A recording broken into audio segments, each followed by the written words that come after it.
C'est une nouvelle marche de franchie. Les États-Unis ont autorisé ce dimanche l'Ukraine à frapper le territoire russe avec des missiles longue portée. C'est une première depuis le début de l'invasion de l'Ukraine par la Russie. Mais alors pourquoi est-ce que les États-Unis ont finalement accepté tout cela et qu'est-ce que ça pourrait impliquer? Salut, c'est Hugo, j'espère que vous allez bien. C'est donc le sujet à la une des actualités du jour. C'est donc un haut responsable américain qui a déclaré ce dimanche à l'AFP que les États-Unis avaient donné l'autorisation à l'Ukraine de frapper la Russie avec des missiles longue portée, des missiles donc fournis par les États-Unis. Et la Russie a d'ailleurs accusé ce mardi l'Ukraine d'avoir tiré dans la nuit de lundi à mardi 6 missiles américains de longue portée contre un site militaire russe qui est situé dans la région frontalière de Bryansk. Faut savoir que ça faisait des mois que l'Ukraine demandait aux États-Unis cette autorisation. Jusqu'à présent, les Américains s'y étaient montrés réticents. Ils n'autorisaient pas l'Ukraine à utiliser des missiles longue portée sur le territoire russe par peur d'une escalade avec la Russie. Mais là donc, changement de ton, alors comment l'expliquer? Bon, déjà on peut noter que cette annonce, elle intervient dans un contexte très difficile pour l'Ukraine. L'Ukraine est actuellement en difficulté sur le terrain face à la Russie. L'Ukraine a déclaré avoir été frappée par l'une des plus grandes attaques aériennes russes dans la nuit de samedi à dimanche. Cette frappe, qui visait notamment le système électrique du pays, a fait au moins 10 morts et une vingtaine de blessés. Par ailleurs, on en a déjà parlé dans ce format-là, l'Ukraine contrôle depuis début août une partie d'une région russe, une partie de la région russe de Koursk, sauf que l'armée fait face à une contre-offensive russe massive, appuyée notamment par 50 000 soldats, dont environ 10 000 soldats nord-coréens dans cette zone russe. Et puis en plus de ça, la Russie continue à progresser dans certaines régions du territoire ukrainien, une progression que l'Ukraine n'arrive pas vraiment à ralentir. Un autre élément à prendre en compte dans ce changement de stratégie de la part de Joe Biden, c'est la récente élection de Donald Trump à la présidentielle américaine. Alors Donald Trump arrivera officiellement au pouvoir au mois de janvier, mais il a déjà promis pendant sa campagne qu'il pourrait résoudre selon lui la guerre en Ukraine en 24 heures, sans détailler cependant comment il le ferait. Mais ce qu'on sait tout de même, c'est que son camp, les républicains au sens large, ils sont assez critiques concernant l'aide américaine apportée à l'Ukraine. Et donc certains estiment qu'avec l'arrivée de Donald Trump au pouvoir, on pourrait avoir surtout une tentative de négociation avec donc les Américains qui feraient l'intermédiaire entre la Russie et les Ukrainiens. Or, des négociations dès maintenant ou alors très rapidement pourrait pousser l'Ukraine dans le cadre de ces discussions à céder certains territoires annexés par la Russie. On peut penser aux régions de Kherson, de Zaporizhzhia ou encore de Kharkiv. En choisissant d'autoriser l'Ukraine à utiliser des missiles longue portée en Russie, Joe Biden, qui reste donc président des États-Unis jusqu'en janvier, pourrait permettre ainsi à l'Ukraine d'améliorer sa position sur le terrain, mais aussi de conserver la région russe de Koursk avant d'éventuelles négociations qui seraient initiées à partir de 2025 par Donald Trump. Pour résumer, l'objectif serait que l'Ukraine ne commence pas les discussions en position de faiblesse. C'est ce qu'estime notamment l'ancien officier Guillaume Ancel, interrogé par le journal Le Parisien. Maintenant, attention, c'est important toujours de nuancer dans ce genre de situation et de comprendre aussi, par exemple ici, que un certain nombre d'Ukrainiens sont aussi critiques de la posture qui est adoptée actuellement par Joe Biden. La posture de Joe Biden, c'est une aide qui est certes extrêmement importante, mais qui est tout de même jugée insuffisante par beaucoup d'Ukrainiens pour résister réellement face à l'armée russe. Résultat, certains Ukrainiens estiment que la stratégie actuelle des États-Unis dans son financement et dans son aide de l'armée ukrainienne entraîne seulement une forme de mort lente de l'Ukraine face à la Russie qui continue donc à prendre du terrain. Pour résumer donc, l'élection de Donald Trump n'est pas vue uniquement d'un mauvais œil par les Ukrainiens. On aura l'occasion d'en reparler plus en détail d'ici à la fin de la semaine. Bon, mais alors, une fois qu'on a dit tout ça, est-ce que l'autorisation d'utiliser des missiles longue portée sur le territoire russe va réellement changer quelque chose? Alors déjà, commençons par les bases. Les missiles américains dont on parle ici, ce sont des missiles remplis d'explosifs qui permettent en théorie une certaine précision et qui sont capables de frapper des cibles jusqu'à 300 km de distance. Pour vous donner un ordre de grandeur, c'est environ la distance entre Paris et Rennes. Ce qu'on peut noter, c'est que depuis 2023, les États-Unis, la France et le Royaume-Uni livrent déjà des missiles longue portée à l'Ukraine, sauf que jusqu'ici, aucun de ces pays n'autorisait l'Ukraine à les utiliser directement sur et contre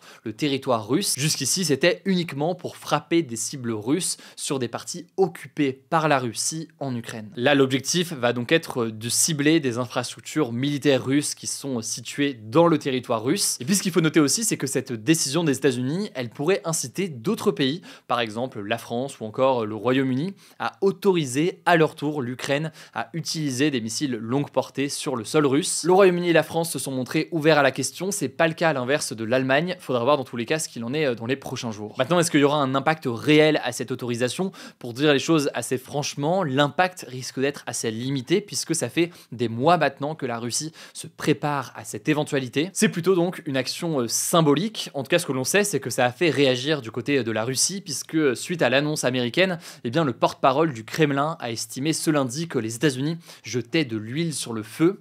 De son côté, la porte-parole de la diplomatie russe a promis une réponse appropriée qui se ferait sentir si l'Ukraine tire des missiles longue portée américains contre la Russie, ce qui est donc arrivé a priori cette nuit. Par ailleurs, il y a quelques mois, le président russe Vladimir Poutine avait déjà averti que si les États-Unis venaient à autoriser l'Ukraine à utiliser ces missiles longue portée sur la Russie, ça voudrait dire que, je cite, les pays de l'OTAN sont en guerre contre la Russie.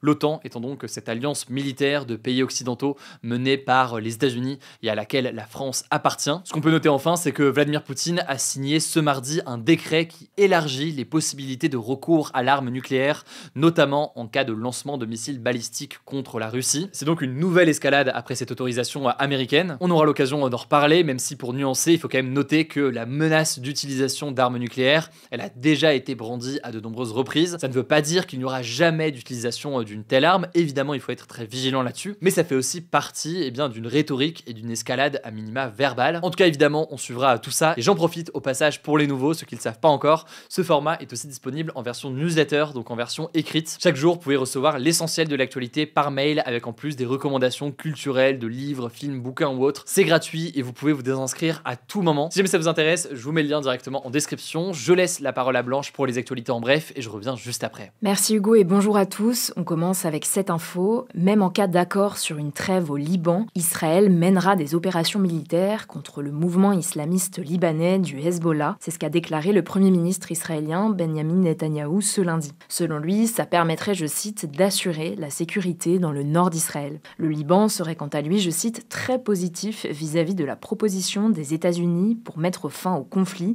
selon un responsable américain qui suit les négociations. Et d'ailleurs, vu qu'on parle du Liban, un quartier densément peuplé de Beyrouth, la capitale, a été frappé par un bombardement israélien ce lundi. Au moins 5 personnes ont été tuées et 24 ont été blessées, selon le dernier bilan du ministère de la Santé libanais. Il s'agit de la 3e frappe de ce type en 2 jours. Par ailleurs, en Israël, au moins 5 personnes, dont une femme, ont été blessées à Tel Aviv ce lundi, après l'interception d'un missile tiré du Liban. Lorsque le missile a été intercepté à haute altitude, il s'est brisé en plusieurs morceaux, blessant plusieurs personnes au sol, selon l'armée israélienne. Deuxième actu en France, le gouvernement a proposé un débat suivi d'un vote du Parlement, donc de l'Assemblée nationale et du Sénat, au sujet du potentiel accord entre le Mercosur et l'UE afin de faire pression sur l'Union européenne. C'est ce qu'a annoncé Maud Bréjon, la porte-parole du gouvernement, alors que les agriculteurs continuent leur mobilisation dans le pays ce mardi. On vous en parlait hier, il s'agit d'un accord commercial de libre-échange entre l'Union européenne et plusieurs pays d'Amérique du Sud, défendu par des pays de l'UE comme l'Allemagne ou l'Espagne,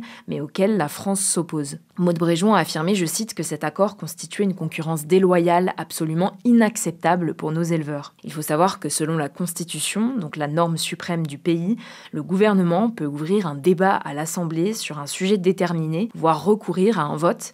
Il est donc censé faire une proposition à la conférence des présidents de l'Assemblée nationale ce mardi. Ouvrir un débat et voter pour cet accord, ça permettrait notamment de renforcer la position de refus du gouvernement français face à l'UE.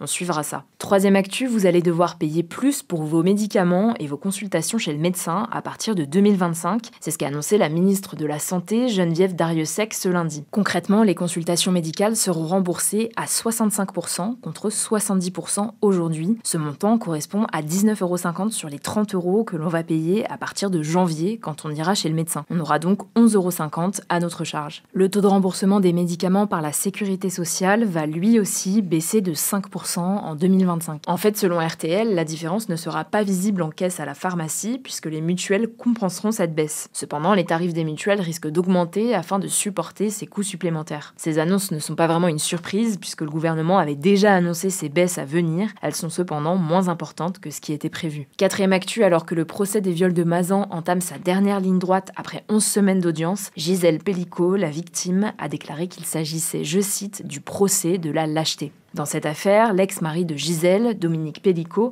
est accusé de l'avoir droguée pendant près de 10 ans afin que des dizaines d'hommes abusent d'elle sexuellement. Il est donc jugé aux côtés de 50 autres hommes. Gisèle Pellicot a entamé sa dernière prise de parole à la barre ce mardi. Elle a notamment déclaré qu'il était temps que la société change de regard sur le viol.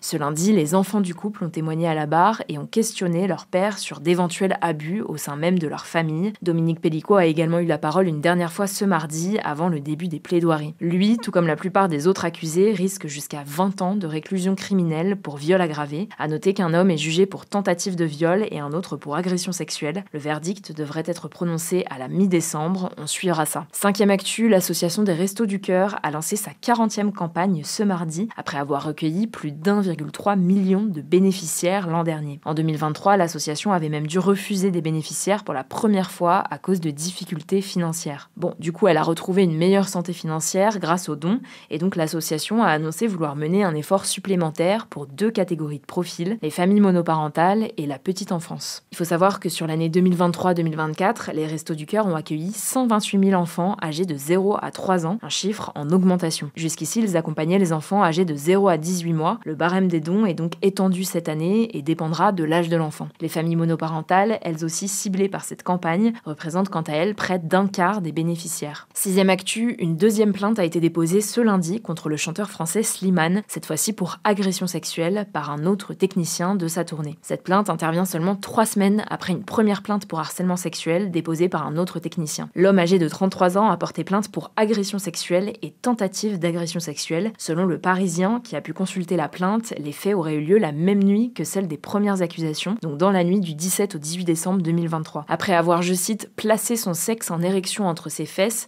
Slimane aurait essayé de mettre sa main sur le sexe du technicien. C'est le frère de Slimane qui l'aurait empêché d'aller au bout. Plusieurs personnes ont assisté à la scène et l'ont filmé, et le frère de Slimane leur aurait ordonné de supprimer toutes les vidéos. On suivra la suite de cette affaire. Et enfin, dernière actu qui concerne la santé, en France, plus de 3 adultes sur 10 ont déclaré fumer quotidiennement ou de temps en temps en 2023, d'après une étude menée par Santé publique France. Il s'agit ici d'adultes de 18 à 75 ans. Parmi les personnes interrogées, 23% ont déclaré fumer quotidiennement, contre environ 8% pour les fumeurs occasionnels. Selon l'étude, ce serait, je cite, la prévalence du tabagisme quotidien la plus faible jamais enregistrée depuis que cet indicateur existe. À titre de comparaison, 25,3% des Français avaient déclaré fumer quotidiennement en 2021. Alors il faut nuancer ces chiffres, déjà entre 2022 et 2023, il n'a pas vraiment eu de baisse significative, c'est pour ça qu'on parle d'une baisse par rapport à 2021, et en plus de ça, même si la part de fumeurs quotidiens a diminué, celle des fumeurs occasionnels a quant à elle augmenté depuis 2021, passant de 6,4 à 8%. L'étude considère que le tabagisme, occasionnel ou quotidien, est donc resté relativement stable sur cette période. Merci beaucoup Blanche pour les actualités en bref. Un petit débat aujourd'hui, c'est le suivant. Les mesures contre le tabagisme en France sont-elles suffisantes? Et sinon, que faudrait-il mettre en place? C'est un débat assez ouvert, mais je vous invite du coup à réagir à tout cela directement dans les commentaires. Pour rappel aussi, on fera cette semaine des nouvelles réponses à vos questions. Donc si vous avez des questions, soit sur des événements d'actualité, soit sur les coulisses de notre travail, n'hésitez pas à les mettre directement dans les commentaires. On va prendre le temps de lire tout ça. Je le disais, pour suivre la newsletter, rendez-vous directement en description, c'est gratuit. Prenez soin de vous, prenez soin de vos proches, et puis on se dit à demain pour une nouvelle vidéo.